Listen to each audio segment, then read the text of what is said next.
Commander, let's light the sky. Training sharper drone pilots, learning how to fly. Mission ready mindset, safety leading every plan. Skills that build confidence from takeoff through the scan. Tune in at Sky Commander, come join the crew today. Learning smart, fly with purpose, level up your way. We see more, no sooner, that's the edge we're here to spread. See above, go beyond, get ahead.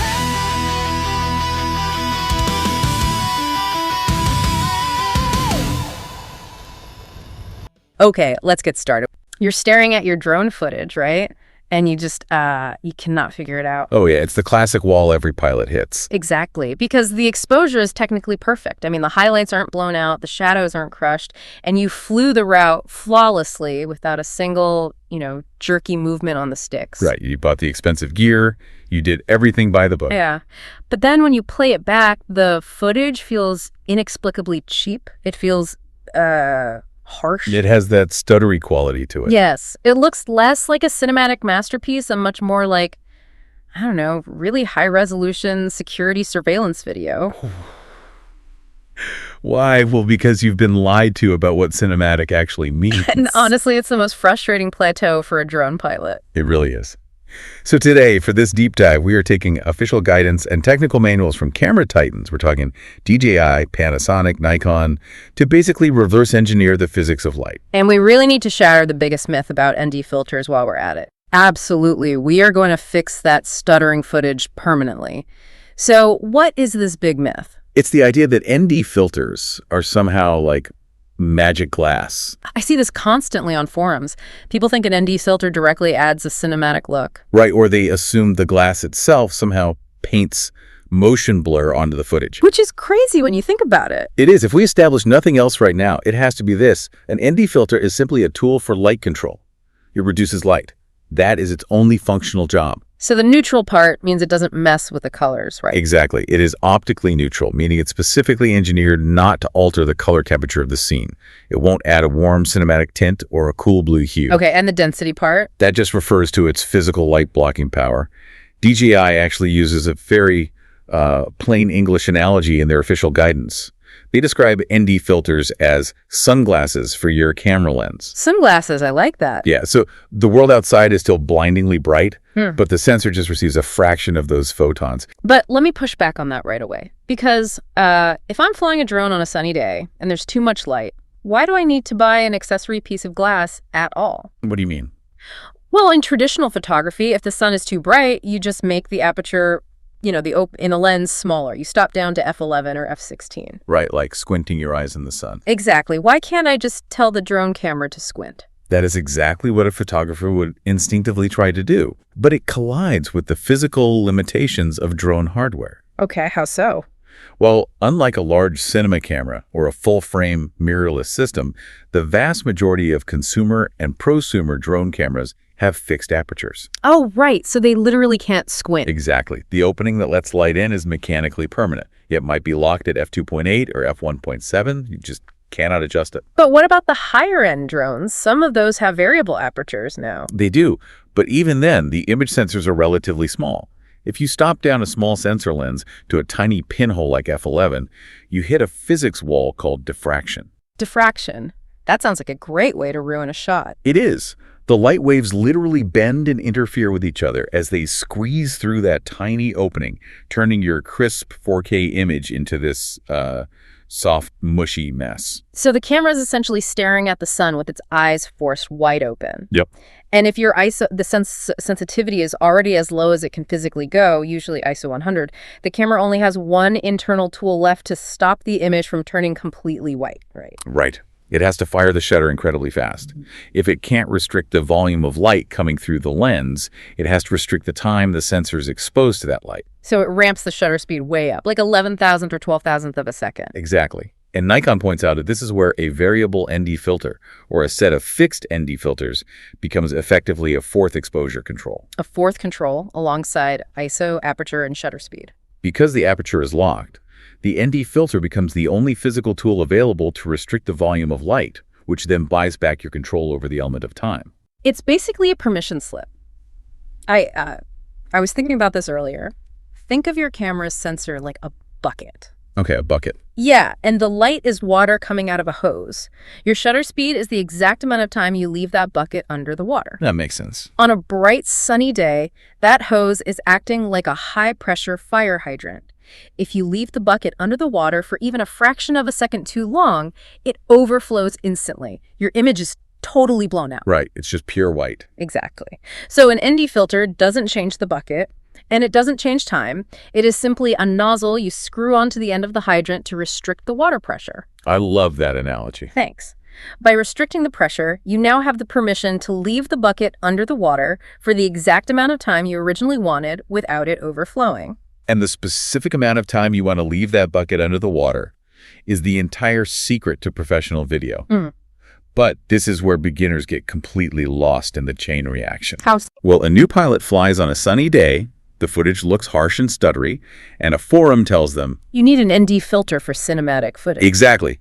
So they slap the filter on, assume the glass does all the work, and leave their camera in full auto. Oh, no. Yeah, so the camera might still be shooting at 1/1500th of a second. The ND filter doesn't rescue bad flying, it doesn't fix a poorly composed shot, and it definitely doesn't automatically grant you perfect motion blur. It just cuts the light. Just cuts the light. You have to take manual control of the shutter speed to actually get the cinematic result. Which brings up the most critical question, I think. Right. Why is a fast shutter speed so destructive to video in the first place? That is the core of the issue. Because in still photography, if I'm shooting sports or a fast-moving car, I actively want my shutter speed at 11,000th or 12,000th of a second. I want to freeze that motion perfectly. Right, you want every detail locked in place. Yeah, the image is crisp, the photo looks great. So why does the sun and the fast shutter speed it forces upon us completely ruin drone video? To understand the mechanics of this, we really have to pull apart how the human brain processes motion. Panasonic's official video guidance actually addresses this directly. What do they say? They warn that treating video like a sequence of perfect still photographs is a massive trap. Video isn't just about recording the correct brightness or freezing a moment. Right. It is about how motion is rendered across a timeline. Because if you shoot video at 11,000th of a second, every single individual frame is a flawless, razor-sharp still photo. Exactly. But when you string 24 or 30 of those perfectly frozen photos together and play them back in 1 second, the brain completely rejects the illusion. It rejects it because there is zero blur on the moving objects. In real life, human vision just doesn't work in discrete frozen frames. Right, we don't see in stop motion. Exactly. If a car drives past you, your eyes don't capture a sharp image of the car at point A, and then a sharp image at point B, and then point C. No, it's a blur. Your eyes and your visual cortex process a continuous, slightly smeared reality. Motion blur in a video frame is the camera's way of recording a tiny physical slice of that continuous time. Which softens the visual jump from one frame to the next? Yes. When you eliminate that blur with a fast shutter speed, the transition from frame to frame feels brittle, feels staccato. Panasonic literally uses the words jerky and unnatural to describe footage shot with shutter speeds that are too fast. I always think of it like a flip book. Oh, a flipbook there. Like if you draw a bouncing ball and every single page of that flip book is a razor-sharp, high-contrast, perfectly edged circle, Right. flipping those pages fast looks incredibly jarring to the eye. The edges of the ball seem to flicker and vibrate aggressively. Like there's no visual bridge between the pages. Exactly. Yeah. But if the edges of the ball in your drawings are slightly smeared with a pencil in the direction the ball is moving, your brain immediately stops seeing individual pages. The visual cortex relaxes. Yep, it fills in the gaps and starts reading it as a beautiful, fluid, continuous motion. And this specific phenomenon is why drone footage is uniquely vulnerable to the stutter effect. Uniquely vulnerable. How do you mean? Think about a standard camera on a tripod. Like if you're filming an interview, the background is completely static. Only the person's hands or head are moving. True. If you use a fast shutter speed there, it might look a little jittery, but the frame is mostly stable. A drone, however, is essentially a camera that is perpetually moving through three-dimensional space. Oh, right. You're orbiting a building, you're tracking a moving car, you're pushing forward over a forest canopy. Literally every single pixel in the frame is shifting across the sensor at all times. Yeah, the trees, the water, the traffic, everything is in motion relative to the lens. Exactly. If you shoot that at 11,000th of a second, every single leaf on that tree and every ripple on that lake is frozen hard, without any temporal connection to the frame before it or the frame after it. So the whole screen starts to feel incredibly anxious. The entire image vibrates. It does. It's really hard to watch for more than a few seconds. But hold on, let me stop you there. Because we need to address the massive elephant in the room regarding camera specs. Okay, let's hear it. People are dropping thousands of dollars on drones right now, specifically because they boast 4K, 5.3K, and 8K sensors. Oh, yeah. The resolution war. The entire marketing pitch is maximum possible detail, razor-sharp resolution. If I paid a premium for an 8K sensor that can resolve the exact texture of a brick wall from 400 feet away. I see where you're going with this. Aren't we intentionally ruining the sharpness we just paid for by deliberately engineering blur into the image? It absolutely sounds counterintuitive, I know. But no, you aren't ruining it. What you are doing is managing the tension between two completely different types of resolution. Two types of resolution. Yeah. The 4K or 8K specification you want is your spatial resolution. That dictates the number of pixels on the sensor and the fine details visible when the image is perfectly still. Okay, spatial resolution, like pausing a video and looking at the details. Exactly. But the moment you hit record, video introduces the element of time, which introduces your temporal resolution. Temporal resolution is how smoothly the image updates from moment to moment. So a fast shutter maximizes the spatial sharpness on any single paused frame. Right. But it completely destroys the temporal smoothness when you hit play. Precisely. And a slower shutter speed introduces a carefully calculated amount of blur.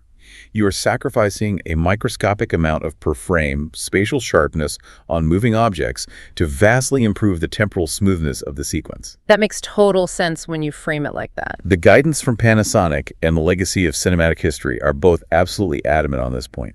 For standard video playback, human eyes strongly prefer temporal smoothness over hyper-frozen spatial sharpness. Because if the motion hurts to watch, nobody cares that the leaves were in 8K. Exactly. If they have a headache watching it, the pixels don't matter. Okay, so we've established that the sun forces a fast shutter, and a fast shutter destroys temporal smoothness.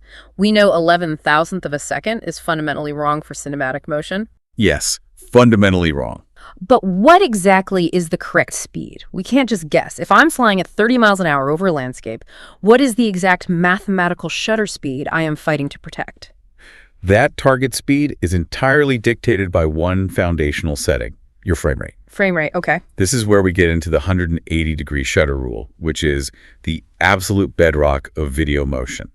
Both DJI and Panasonic structure their technical guidance around this convention. And what is the rule, in plain English? The rule states that you must aim for a shutter speed with a denominator that is roughly twice your frame rate. Okay, let's do the actual math on that so it's bulletproof for everyone listening. If you are shooting at 24 frames per second, which is the global standard for feature films and traditional cinema. Right, you double the 24 to get 48. So your target shutter speed is 148th of a second. Now, most digital drone cameras don't have a 148th increment, right? They round it. Yeah, they round it to 150th of a second. So for 24 Ps, you lock your shutter at 150th. Okay, got it. If you are shooting at 30 frames per second, which is the standard for television, YouTube, general digital content. You double the 30. Your target is 160th of a second. And if you are shooting high frame rate video at 60 frames per second, usually for fast action or to slow it down later in editing. You double it to 1120th of a second. Okay, that math is super straightforward, but why 180 degrees? The terminology here, the 180-degree rule, it sounds like geometry, not time. It is geometry, actually. It's deeply rooted in the mechanical history of early Hollywood. It's not just a digital concept. It's a physical legacy. Really? Like from the film days? Yeah. Early motion picture cameras were purely mechanical. They had a literal physical disc made of metal spinning in front of the film strip. Wow, okay. This disc had a slice cut out of it. Wow. As the disc spun, the open slice allowed light to hit the film, exposing the frame. Right. Then the solid part of the disc blocked the light, so the mechanical claws inside the camera could pull the next unexposed piece of film into place without streaking the image. So the camera literally had to go blind for a moment just to advance the film. Yes. And the standard size of the opening cut into that metal disc was a half circle, 180 degrees. Oh, that makes so much sense. Mathematically, a 180-degree opening meant the film was exposed to light for exactly half the duration of the frame rate. So if the camera was pulling 24 frames of film through the gate every second, a 180-degree shutter exposed each frame for exactly 148th of a second. Exactly. For over a century, audiences have watched movies shot with this exact mathematical ratio of exposure to motion. Our brains have been culturally conditioned to view that specific amount of motion blur as cinematic. That is fascinating. DJI actually notes in their manuals that adhering to this mathematically guarantees proper motion blur because you are perfectly emulating the mechanical physics of a Hollywood film camera on a digital CMOS sensor. I love how frame rate is essentially the tempo of a piece of music, and the shutter speed is how long you hold the individual notes. That's a great way to think about it. Yeah, because you can't just take a slow, sweeping, majestic song at 24 beats per minute and play incredibly fast, choppy staccato notes at 11,000th of a second and expect it to feel right to the listener. No, it would sound terrible. The length of the note has to match the tempo of the song. That analogy highlights exactly why your frame rate dictates your entire ND filter strategy.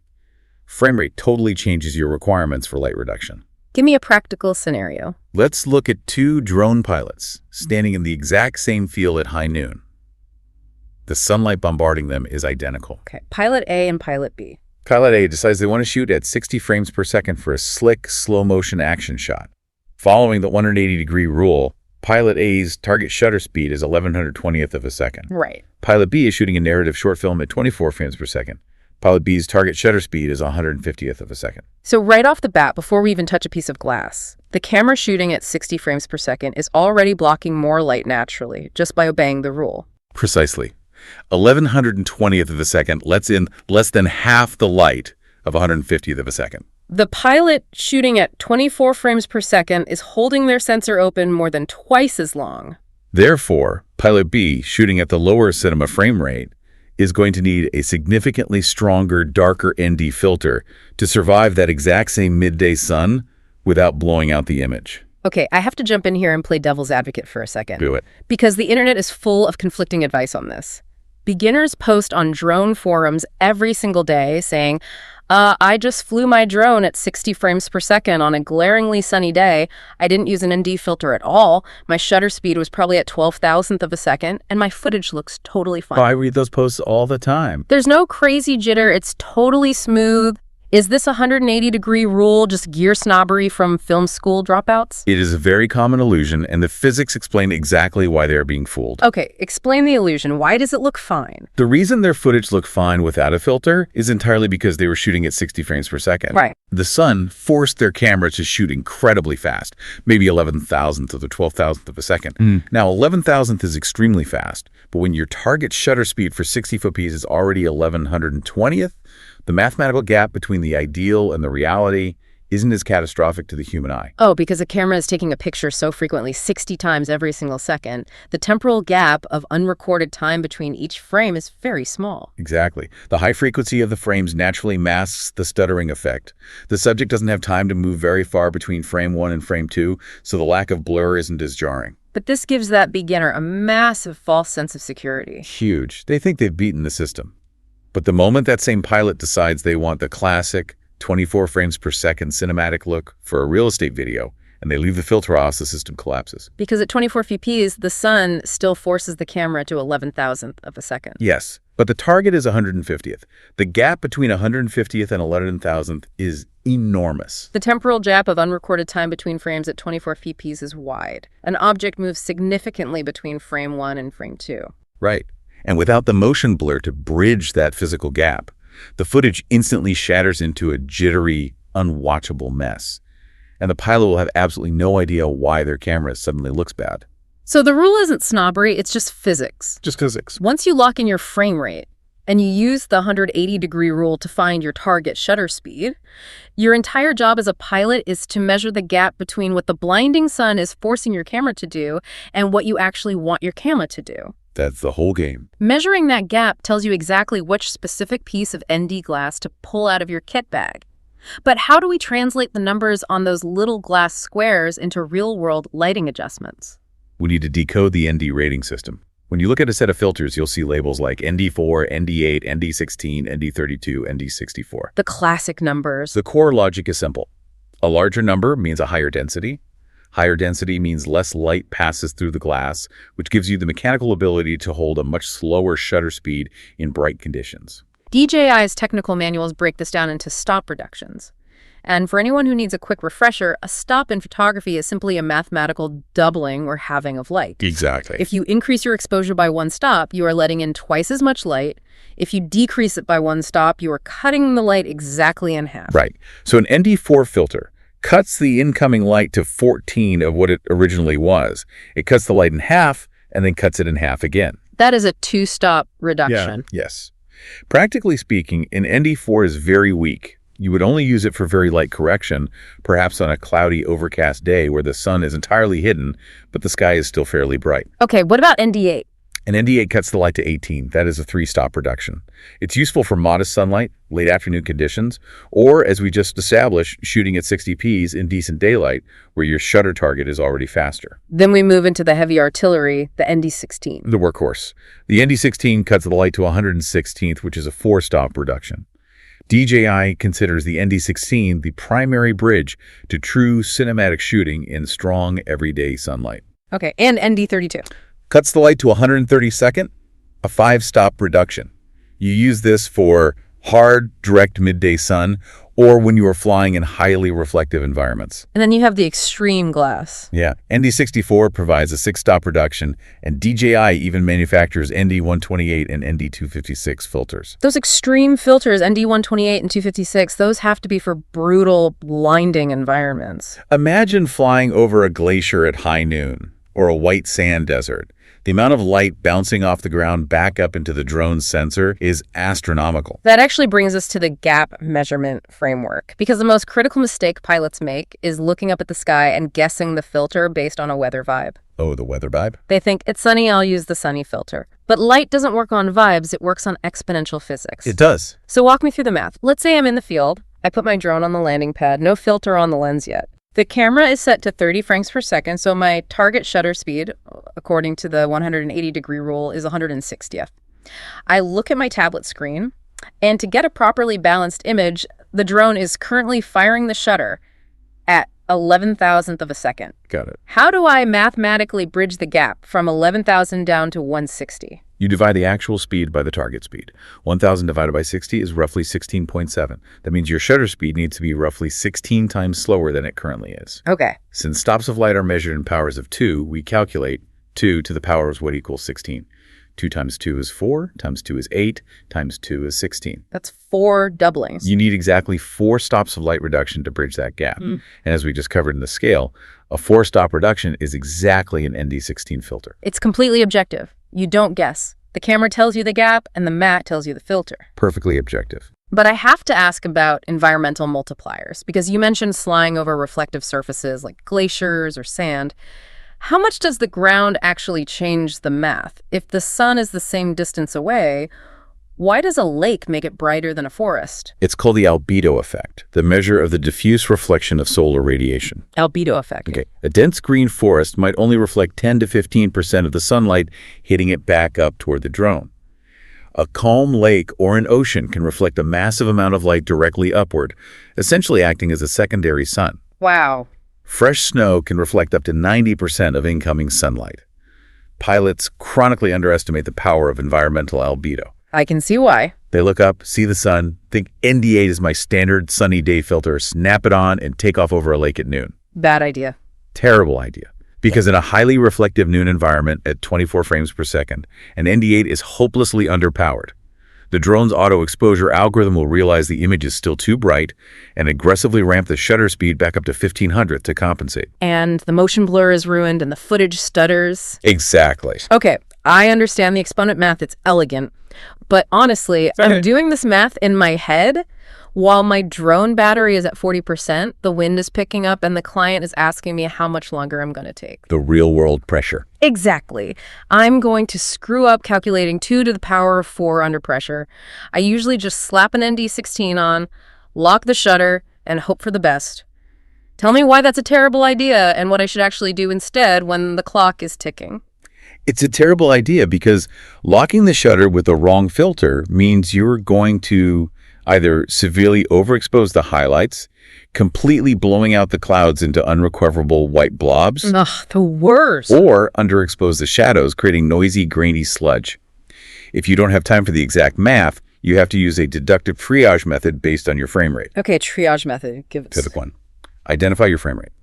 You are shooting 24 frames per second, you have a heavy ND need by default. Right. If you are shooting 60, you have a lighter ND need. Step 2. Evaluate the sun severity. If you step outside and it is glaringly, uncomfortably bright, the kind of light that makes you squint immediately, do not start at ND8. Skip the ND8 entirely. Start at ND32. Put the heavy glass on first. Why start heavy? Because it is infinitely safer to start heavy and realize you are slightly underexposed than to start light, realize you are blowing out the highlights, and have to land the drone to swap filters. Start at ND32, check the shutter, and work your way down to ND16 if the image is too dark. That makes practical sense. Start heavy, work backward. Exactly. Up to this point in our dive, we have treated the cinematic smooth motion blur as the absolute holy grail of all drone footage. The 180-degree rule is presented as gospel. It usually is. But here is where we separate the weekend hobbyists from true working commercial professionals.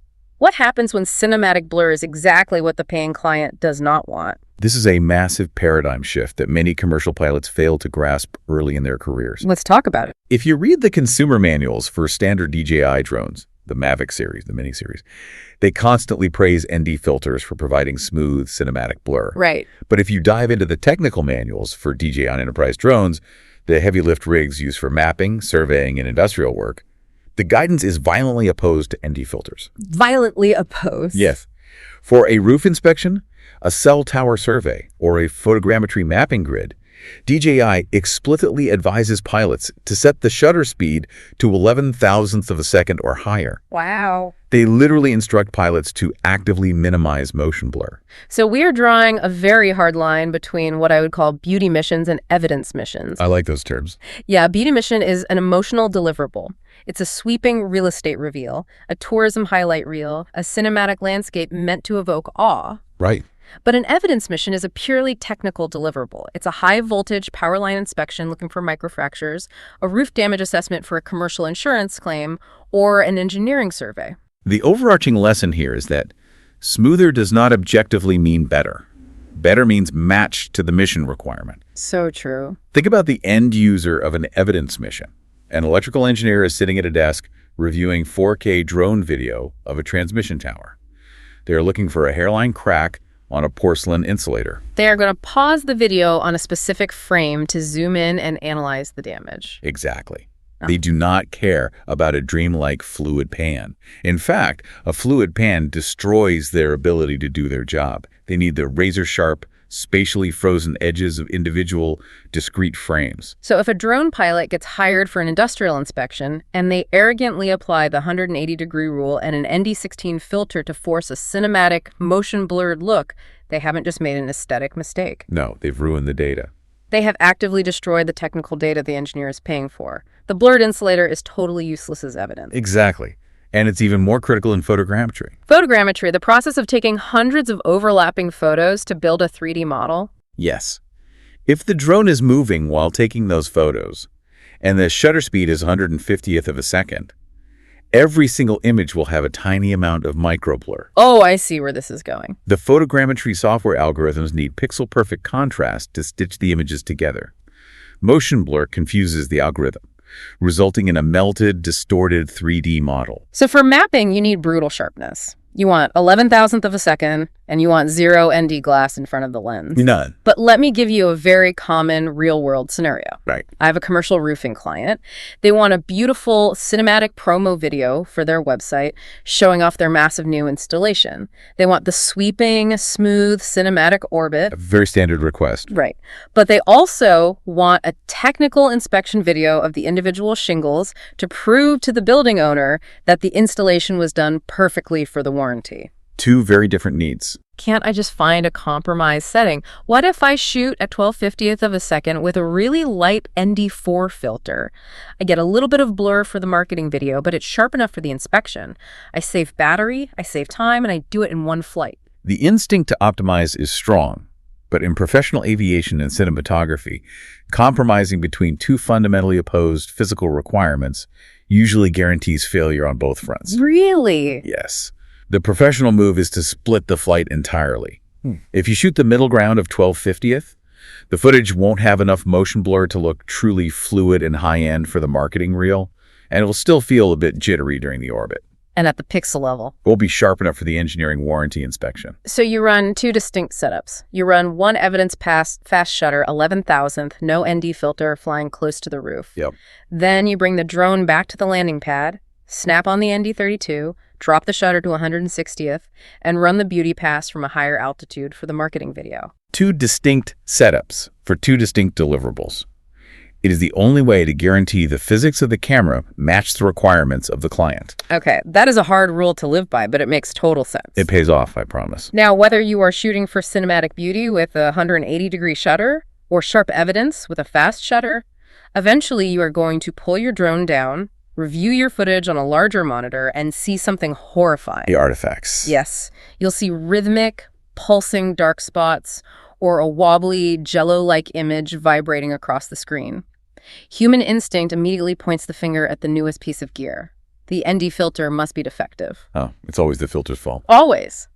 But the technical manuals reveal a much deeper, more complex diagnostic reality. Pilots are incredibly lazy with their terminology when diagnosing visual errors. How so? They tend to group several completely different, distinct visual artifacts under the single umbrella term prop flicker. But the sources categorize three very different issues, and they all have entirely different physical causes and specific cures. Let's break them down. What are the three? First, there is actual prop shadow flicker. This is an optical geometry issue where the sun hits the spinning drone blades and casts rhythmic pulsing shadows down into the camera lens. Okay, that's one. Second, there is jello or ripple. This is a physical sensor issue where the image looks like it's bending, warping, or vibrating horizontally, which is an artifact of a CMOS rolling shutter. And third. And third, there is lighting banding. This is an electrical frequency issue that happens indoors or at dusk when artificial lights pulse at rates that clash with the camera's shutter speed. Let's analyze that first one, because this is where the ND filter actually catches deeply unfair blame. Yes, it really does. A pilot puts an ND filter on, flies toward the sun, and suddenly notices a pulsing, rhythmic, dark shadow beating across the top of their foliage. It's incredibly easy to say, the filter caused this. It's cheap glass. But the physics tell a different story. In fact, adding an ND filter can make existing prop shadow flicker look significantly worse. Why is that? Because the shadow was always geometrically present. The sun was always hitting the spinning blades and casting a shadow over the lens. But without the ND filter, your shutter speed was incredibly fast, maybe 12,000th of a second. Exactly. The camera was catching such microscopic microslices of time that the shadow appeared as a very sharp, thin, fast-moving artifact. It might have been so quick and sharp that it barely registered to the eye during playback. Oh, I get it. But the moment you add the ND filter and intentionally slow down the shutter speed to 150th of a second, you fundamentally change how the camera records time. Yes.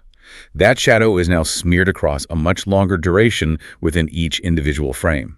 It transforms from a quick, sharp, unnoticeable sliver into a highly visible, thick, rhythmic, dark pulse that ruins the entire shot. It's purely an issue of sun angle geometry. If you are flying directly toward a high, bright sun and you tilt your camera gimbal slightly upward to catch the horizon. You are literally inviting those spinning carbon fiber blades to cast a shadow straight down the barrel of the lens. Right. And you have to rigorously differentiate that shadow flicker from the second artifact, jello. Yes. DJI's engineering documents clearly state that jello or rippling lines in your footage are not an optical filter issue, and they are not a sun issue. Jello is a mechanical issue interacting with the physical architecture of a CMOS sensor. Exactly. Let's dig into the actual mechanics of a CMOS rolling shutter, because I think a lot of people don't understand how their camera sensor actually reads light. It doesn't take a picture all at once, right? Right. Most drones do not have what's called a global shutter, where the entire sensor captures light at the exact same microsecond. They use a rolling shutter. Yep. The sensor reads the light linearly, line by line, usually from the top of the sensor down to the bottom. It happens incredibly fast, but it does take a finite amount of time to scan from top to bottom. So if the camera is perfectly still, the rolling scan doesn't matter. But what happens if the drone physically vibrates during that microsecond scan? That's where the jello happens. Imagine you were filming a perfectly straight, vertical telephone pole. Okay, got a telephone pole in mind. The sensor starts scanning the top of the pole. But halfway through the scan, a gust of wind hits the drone.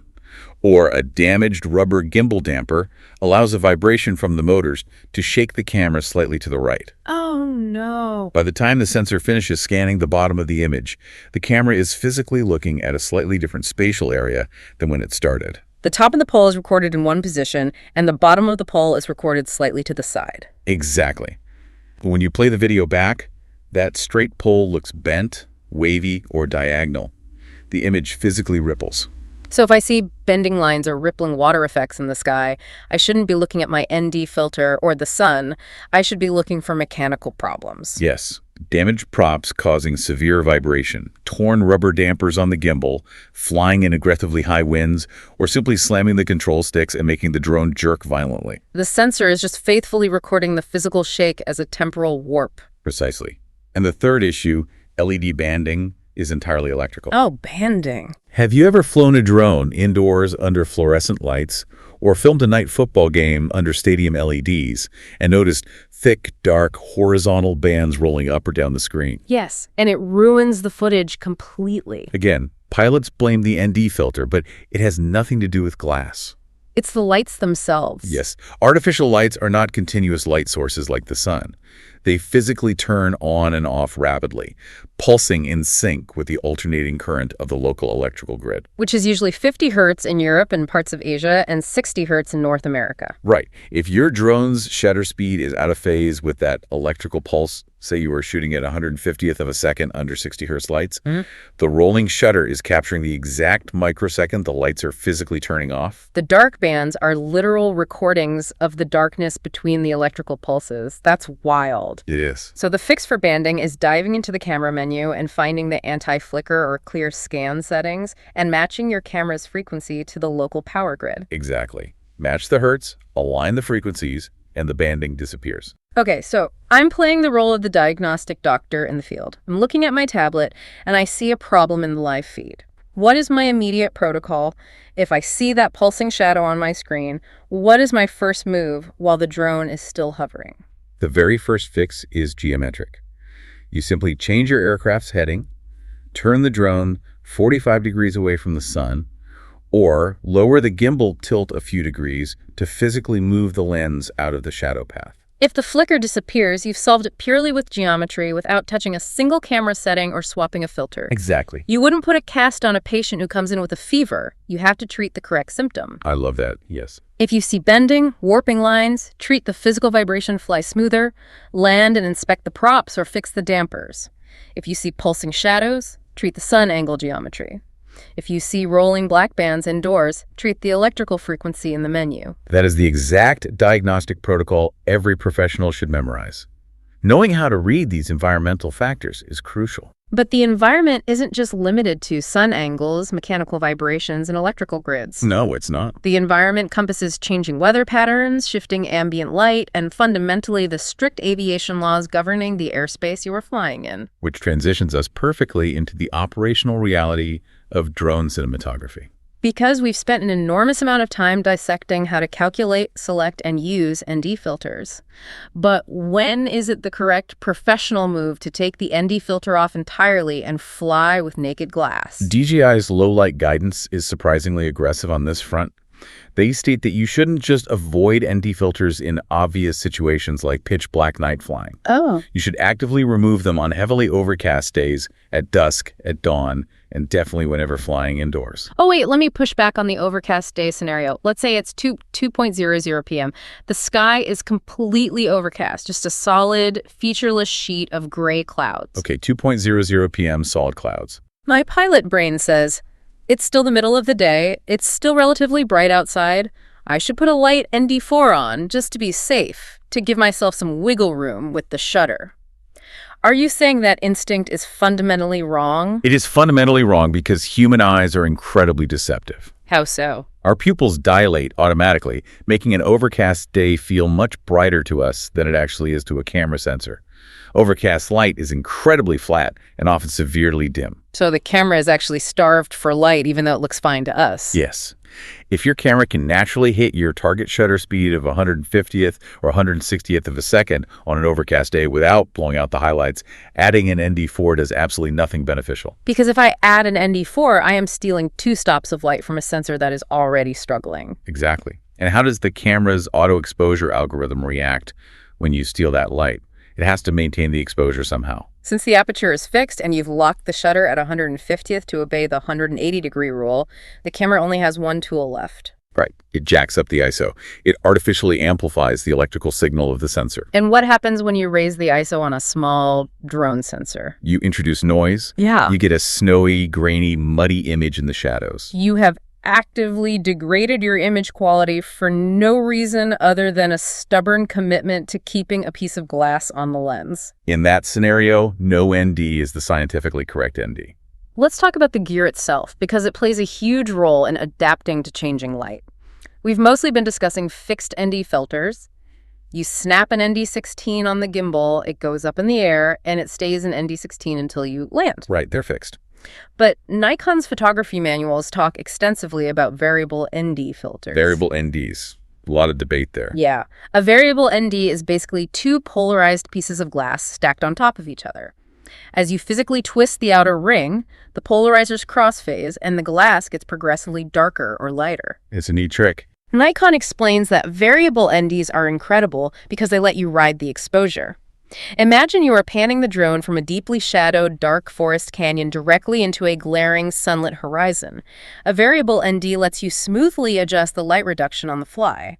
Why don't drone pilots use variable NDs for everything? 2 reasons: mechanical limitations and optical physics. Okay, mechanical first. Mechanically, a variable ND is thicker and heavier than a fixed piece of glass. Drone gimbals are calibrated to millimeter tolerances.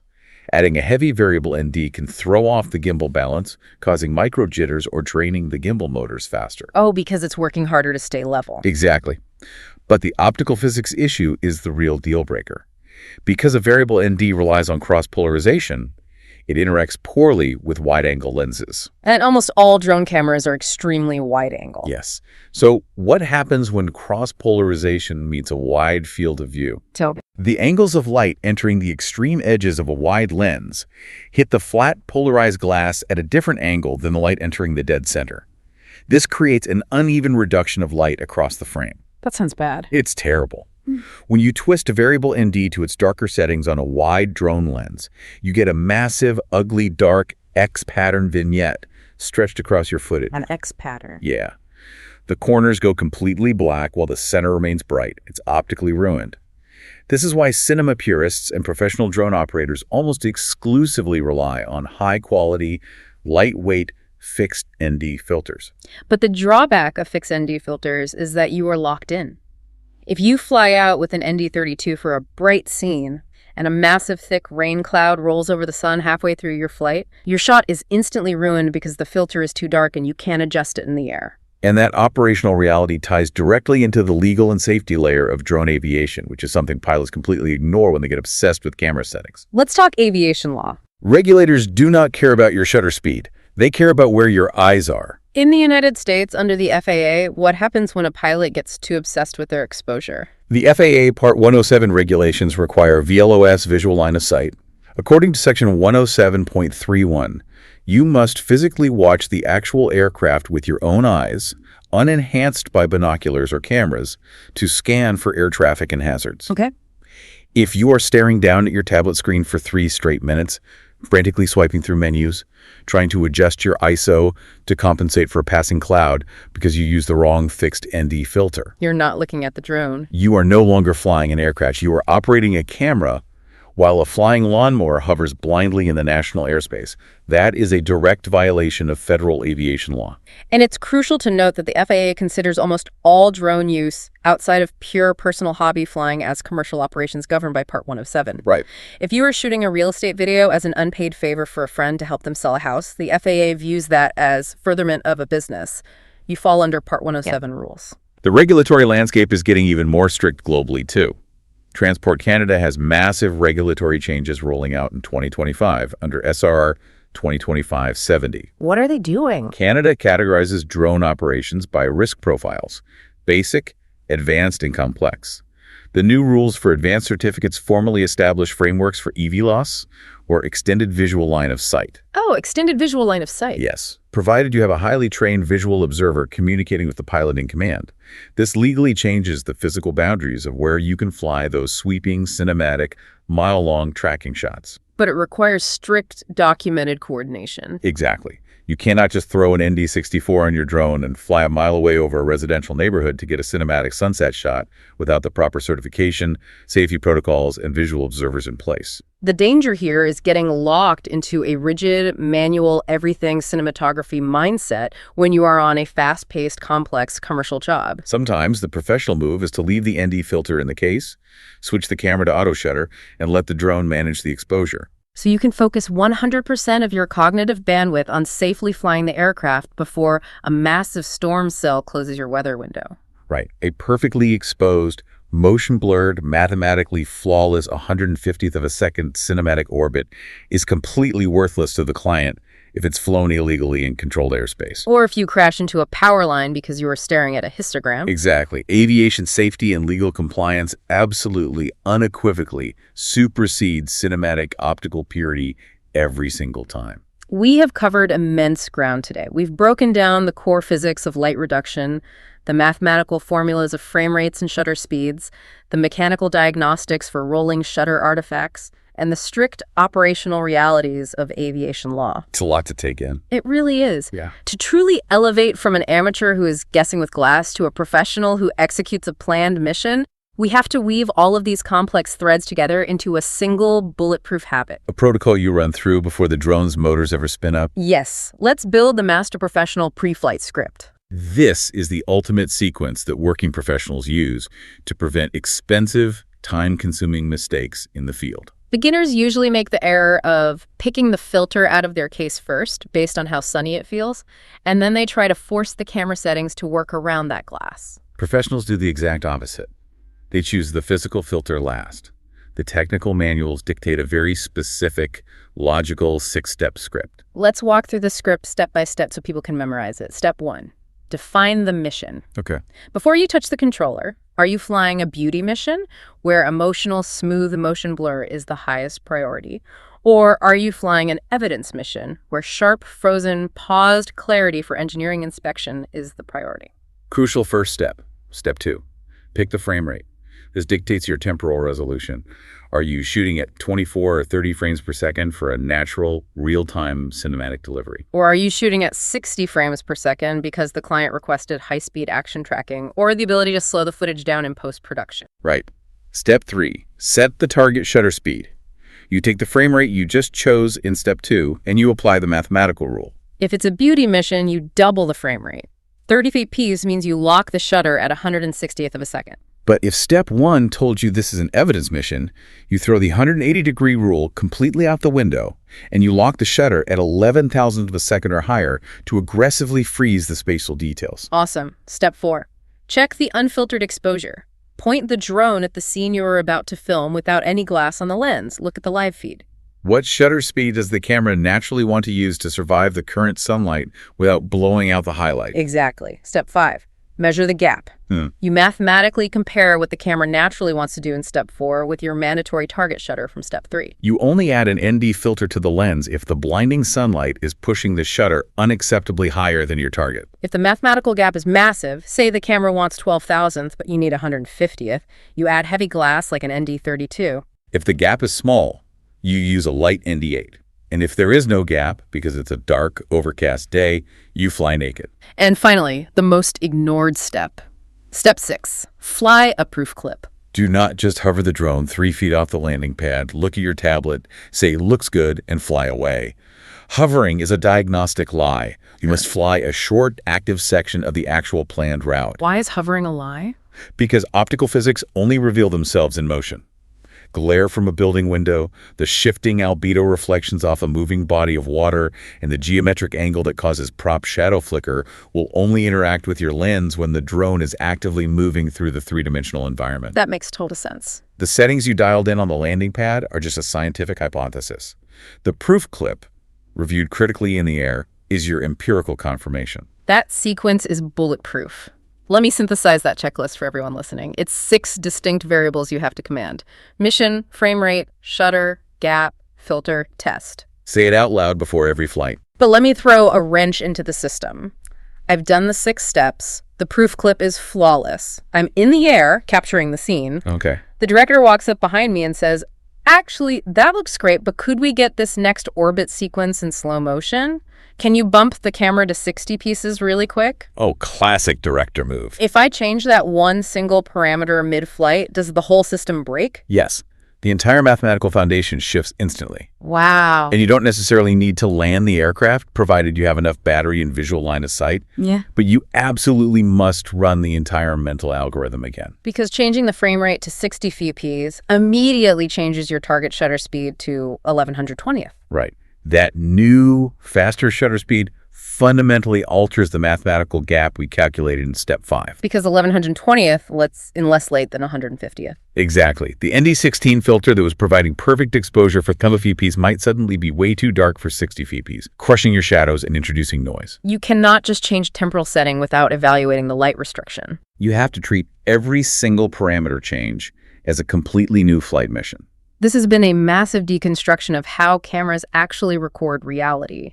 We started this deep dive talking about that incredibly frustrating feeling of capturing technically flawless, yet visually cheap, stuttery drone footage. We really unpacked it all. By digging into the engineering documents of DJI, Panasonic, and Nikon, we have completely dismantled the myth that ND filters are magic cinematic bullets that paint blur onto an image. They are nothing more than a mechanical, optical tool designed to buy back your control from the overwhelming power of the sun. And that control is everything. When you use an ND filter to systematically control the sheer volume of incoming light, you earn the mechanical right to dictate your shutter speed. When you dictate your shutter speed, you gain mastery over the temporal resolution and the motion blur. And by deliberately engineering that motion blur, you ultimately control the emotional and psychological response of the human brain watching that movement on a screen. You've just learned how to stop viewing light merely as a mood or a weather report. It's so much more than that. You now understand light as an active physical pressure bombarding your camera's sensor, and you are equipped with the exact mathematical formulas, historical context, and diagnostic steps required to methodically relieve that pressure, guaranteeing you capture exactly the physical phenomena you planned for. You are no longer reacting to the environment and hoping for the best. You are actively engineering the physics of the shot. It's the transition from being a passenger on your drone to being the pilot of your camera. I love that phrase. I want to leave you with a completely new lens through which to view the world. The next time you sit down in a dark theater to watch a massive budget Hollywood movie or a high-end car commercial on television, don't just passively look at the gorgeous color grading or the actors' performances. No, look at the edges. Look closely at the edges of moving objects in the frame. Watch a car passing rapidly in the background, or observe someone waving their hand across the screen. Try to spot the exact, deliberate amount of motion blur they intentionally engineered into that specific sequence. Once you realize that every single blur, every fluid pan, and every sharp detail on that screen is not an accident, but a calculated mathematical choice made by a cinematographer manipulating frame rates and light reduction, you will never watch video the same way again. You really won't. You stop just consuming content, and you start seeing the invisible mechanical physics of time captured perfectly on a digital sensor. Keep learning, keep experimenting with the math, and we'll catch you on the next deep dive. That's a wrap on today's mission, Commander. See above, go beyond, get ahead. For more training, tools, and intel, head to skycommander.ca. If you learned something new, share it, subscribe, and leave us a 5-star debrief.